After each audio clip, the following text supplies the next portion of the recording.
রাধে কৃষ্ণ বন্ধুরা বন্ধুরা আগামীকাল 2023 সালের শেষ একাদশী, যাকে মোক্ষদা একাদশী বলা হয়। শাস্ত্র অনুসার এই দিনেই ভগবান শ্রীকৃষ্ণ অর্জুনকে গীতা জ্ঞান শুনিয়েছিলেন। তাই কালকের দিনের একাদশীর মাহাত্ম্য বন্ধুরা অনেক অনেক গুণ বেশি। কালকের দিনে বাড়িতে ভগবান লক্ষ্মী নারায়ণের পুজো বা রাধা কৃষ্ণের পুজো অর্চনার এক বিশেষ মাহাত্ম্য রয়েছে।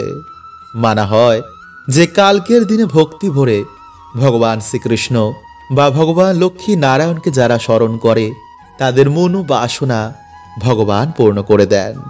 এছাড়া সেই বাড়িতে নতুন বছর এসে পড়ে ভগবানের বিশেষ কৃপা। তাই কালকের দিনে বন্ধুরা কিছু কার্য কিন্তু এবং কিছু নিয়ম পালন করলে আমাদের নতুন বছরে ভগবান সুখ শান্তি এবং সৌভাগ্যে ভরিয়ে দেন।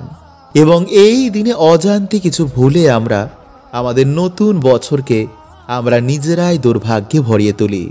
তাই আপনাদের কাছে বন্ধুরা আমার বিনীত অনুরোধ যে কালকের দিনে কিন্তু আপনারা অবশ্যই এই ভুলগুলো একদম করবেন না। এবং সকালে ঘুম থেকে উঠেই এই কার্যটি কিন্তু আপনারা অবশ্যই করুন।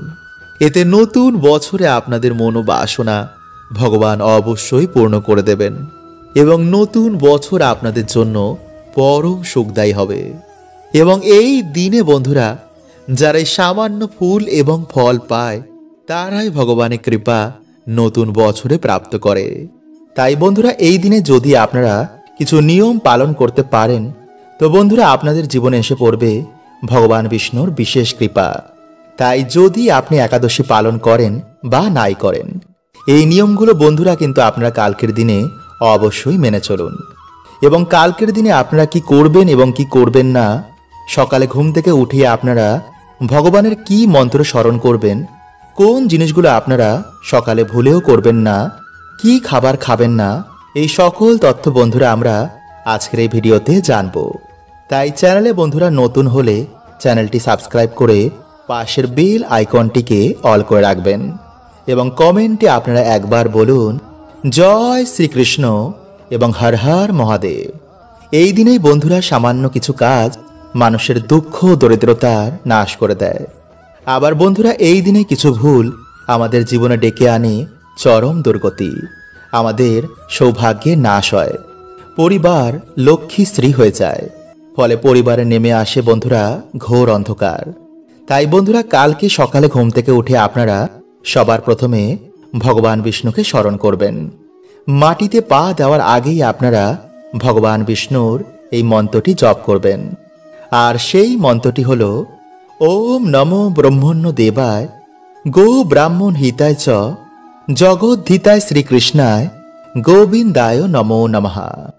বন্ধুরা যদি আপনারা কালকের দিনে সকালে মন্ত্রটি জপ করতে না পারেন তো বন্ধুরা স্নান করে এসে আপনারা অবশ্যই এই মন্ত্রটি জপ করুন।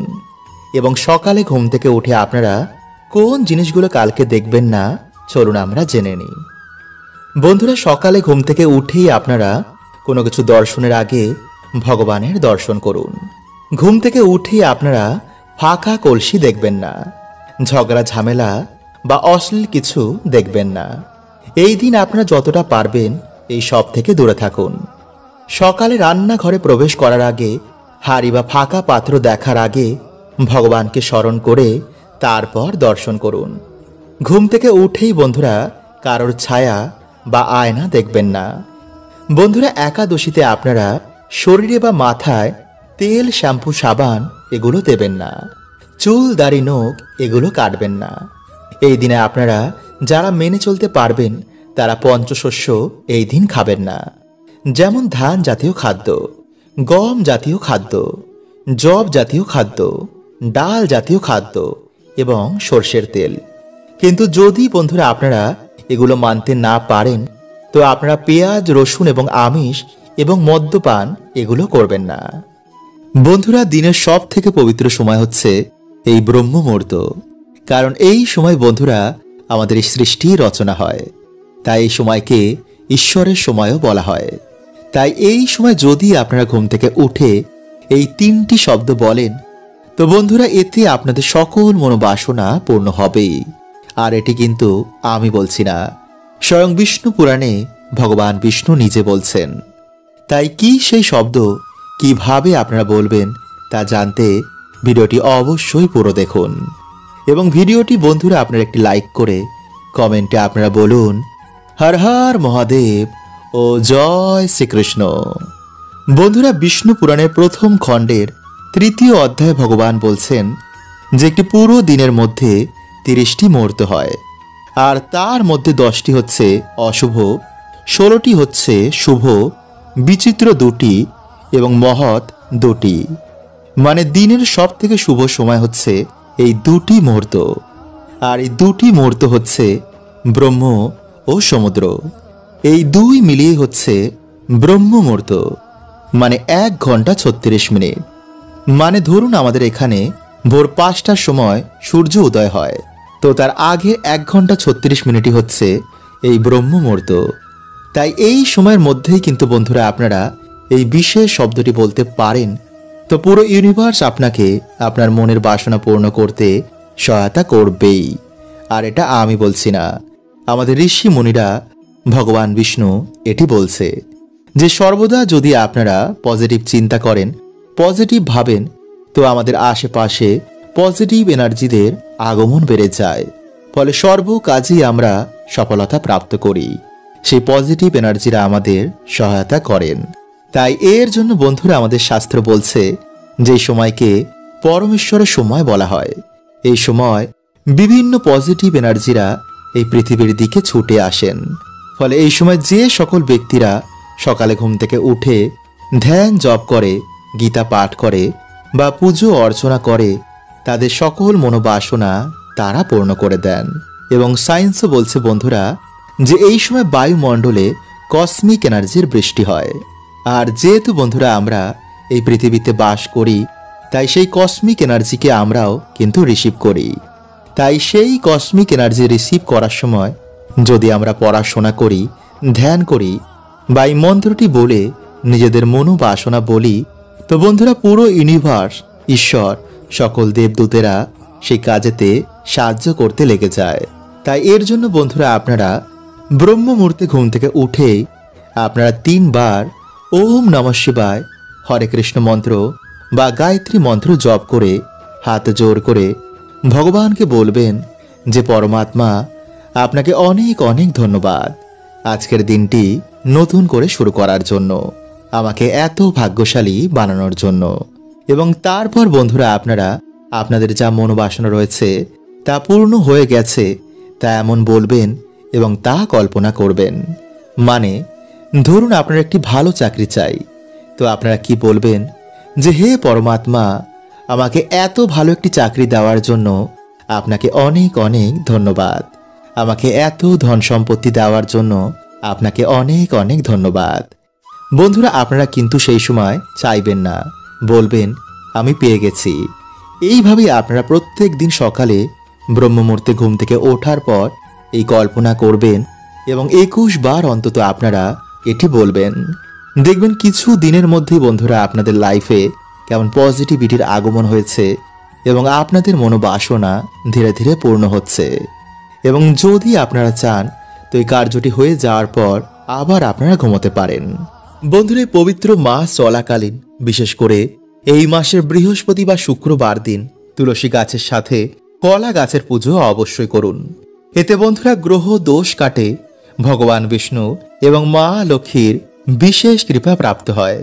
মানা হয় যে এই মাসের শুক্রবার দিন যারা জলে হলুদ মিশিয়ে ওম ভগবতে বাসুদেবায় নমঃ এই মন্ত্র বলে কলা গাছের গোড়া অর্পণ করে 9 বার পরিক্রমা করে এবং গুড় ও ছোলার ভোগ সেই গাছের গোড়ায় দেয়, সেই ব্যক্তির জীবনে বন্ধুরা পরম সৌভাগ্য, সুখ, শান্তি এবং সমৃদ্ধিতে ভগবান ভরিয়ে দেন। এবং এই মাস চলাকালীন বাড়ির উত্তর এবং পূর্ব দিকে একটি কলা গাছ এবং একটি তুলসী গাছ যদি লাগানো যায় তো বাড়ির বাস্তুর জন্য বন্ধুরা অত্যন্তই শুভ হয়। এবং যেই বাড়িতে একই সাথে এই 2টি গাছ বাড়ির উত্তর পূর্ব দিকে থাকে সেই বাড়িতে স্বয়ং মা লক্ষ্মী এবং ভগবান বিষ্ণুর বাস হয়। নাম্বার 2, বন্ধুরা এই মাস চলাকালীন 108টি তুলসী পাতা আপনারা জোগাড় করে একটি মালা গেথে ভগবান শ্রীকৃষ্ণকে নিজের মনোবাসনা বলে অবশ্যই পরিয়ে দিন। পারলে একটু চোখের জল বার করে সন্তান যেমন পিতার কাছে আবদার করে, বায়না করে, তেমন ভাবেই আপনারা আপনাদের মনোবাসনা বলবেন। দেখবেন বন্ধুরা যে অবশ্যই আপনাদের মনোবাসনা ভগবান পূর্ণ করে দিয়েছেন। নাম্বার 3, বন্ধুরা এই পবিত্র মাসে আপনারা বিশেষ করে এই মাসের বৃহস্পতি বা শুক্রবার দিন আপনারা বাড়িতে একটি প্রদীপ জ্বালিয়ে মায়ের পুজো অর্চনা করার পর লক্ষ্মী গায়ত্রী মন্ত্র আপনারা 11 বার, 21 বার বা 108 বার জপ করুন এবং যে সমস্যার মধ্যে আপনারা রয়েছেন তা মাকে বলুন। দেখবেন অবশ্যই বন্ধুরা আপনারা সেই সমস্যা থেকে বেরিয়ে গেছেন এবং আপনাদের আর্থিক উন্নতি হয়েছে। নাম্বার 4, বন্ধুরা এই মাসে আপনারা গরুকে রুটির সাথে গুড় মিশিয়ে যদি খাওয়াতে পারেন তো অবশ্যই খাওয়ান, বা বাড়িতে কোনো পশু পাখি এলে তাদের খাওয়ালে স্বয়ং নারায়ণের কৃপা প্রাপ্ত হয়। এছাড়া এই মাসে বন্ধুরা গঙ্গা স্নান কোনো কন্যা সন্তানকে বা কোনো ব্রাহ্মণ বা কোনো অসহায় ব্যক্তিকে ভগবানের স্বরূপ রূপে কোনো অন্ন বা বস্ত্র দান করলে মহাপুণ্যই বন্ধুরা তাদের সকল দুর্ভাগ্য নাশ হয়ে যায়। ভগবানের কৃপায় সেই ব্যক্তির জীবনে এসে পড়ে পরম সৌভাগ্য।